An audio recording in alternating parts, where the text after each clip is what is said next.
चलिए दूसरा अध्याय प्रारंभ होता है। निर्धन ब्राह्मण तथा काष्ठ त्रेता की कथा।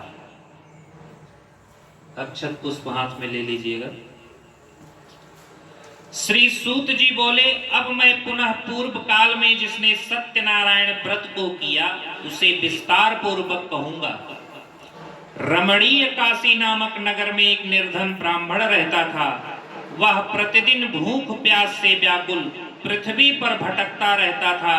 भगवान उस ब्राह्मण को दुखी देखकर आदर पूर्वक पूछे कि हे विप्र, प्रतिदिन इतने दुखी मन से पृथ्वी पर किस लिए भ्रमण करते हो? ब्राह्मण बोला, प्रभु मैं एक निर्धन ब्राह्मण हूँ जो भिक्षा के लिए पृथ्वी पर घूमा करता हूँ। यदि मेरी निर्धनता दूर करने का कोई उपाय हो तो आप मुझे बताएं। तो भगवान वृद्ध ब्राह्मण का रूप धारण किए थे। भगवान ने उस ब्राह्मण को कहा कि सत्यनारायण भगवान विष्णु अभीष्ट फल देने वाले हैं। हे विप्र, तुम उनका उत्तम व्रत एवं पूजन करो जिसे करने से मनुष्य सभी दुखों से मुक्त हो जाता है। तो उस ब्राह्मण ने निश्चय किया, आज भिक्षा से जो भी धन प्राप्त होगा उससे मैं सत्यनारायण का व्रत एवं पूजन करूंगा। भिक्षा में बहुत सा धन प्राप्त हुआ और उस ब्राह्मण ने अपने बंधु बांधवों के साथ भगवान सत्यनारायण का व्रत किया और यह व्रत करने से वह ब्राह्मण समस्त पापों से मुक्त हो गया और दुर्लभ मोक्ष पद को प्राप्त किया। हे विप्र, पृथ्वी पर जब भी कोई मनुष्य श्री सत्यनारायण का व्रत करेगा उसी समय उसके समस्त दुख नष्ट हो जाएंगे। इस प्रकार भगवान नारायण ने महात्मा नारद जी को बताया था।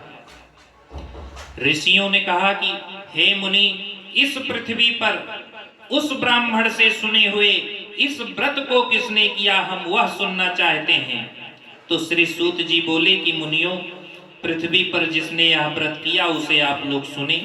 एक बार एक ब्राह्मण अपने बंधु बांधवों के साथ श्री सत्यनारायण का व्रत कर रहा था। उसी समय एक लकड़हारा ब्राह्मण के घर आया। वह प्यास से व्याकुल था। उस ब्राह्मण को व्रत करता देख प्रणाम किया और ब्राह्मण से बोला, प्रभु आप क्या कर रहे हैं? इसके करने से किस फल की प्राप्ति होती है, मुझे विस्तार पूर्वक बताएं। विप्र ने कहा कि यह सत्यनारायण का व्रत है जो सभी मनोरथों को प्रदान करने वाला है। इसी व्रत के प्रभाव से मुझे यह धन धान्य की प्राप्ति हुई है। और वह लकड़हारा जल पीकर प्रसाद ग्रहण कर नगर में चला गया और सत्यनारायण देव के लिए मन में ऐसा सोचने लगा कि आज लकड़ी बेचने से जो धन प्राप्त होगा उसी धन से मैं भगवान सत्यनारायण का व्रत करूंगा। इस प्रकार लकड़ी को मस्तक पर रखकर उस सुंदर नगर में गया जहां धन संपन्न लोग रहते थे। उस दिन उसने लकड़ी का दूना मूल्य प्राप्त किया। तदंतर प्रसन्न हृदय होकर पके हुए केले का फल, घी, दूध, शक्कर, गेहूं का चूर्ण सवाया मात्र में लेकर अपने बंधु बांधवों को बुलाकर विधि विधान से सत्यनारायण भगवान का व्रत एवं पूजन किया और उस व्रत के प्रभाव से वह धन पुत्र से संपन्न हो गया और इस लोक में अनेक सुखों का उपभोग कर अंत में सत्यपुर वैकुंठ धाम को चला गया। इस प्रकार स्कंद पुराण के रेवा खंड से यह द्वितीय अध्याय पूर्ण हुआ। बोलिए श्री सत्यनारायण भगवान की जय।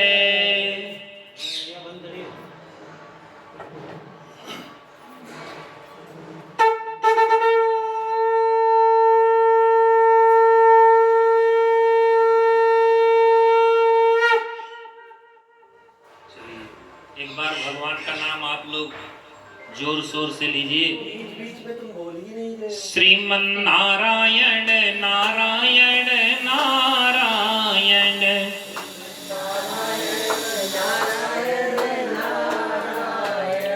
भजमन नारायण नारायण नारायण,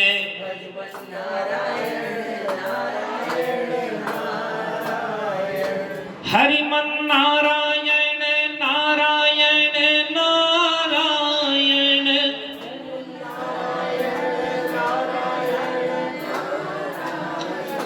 श्रीमन नारायण नारायण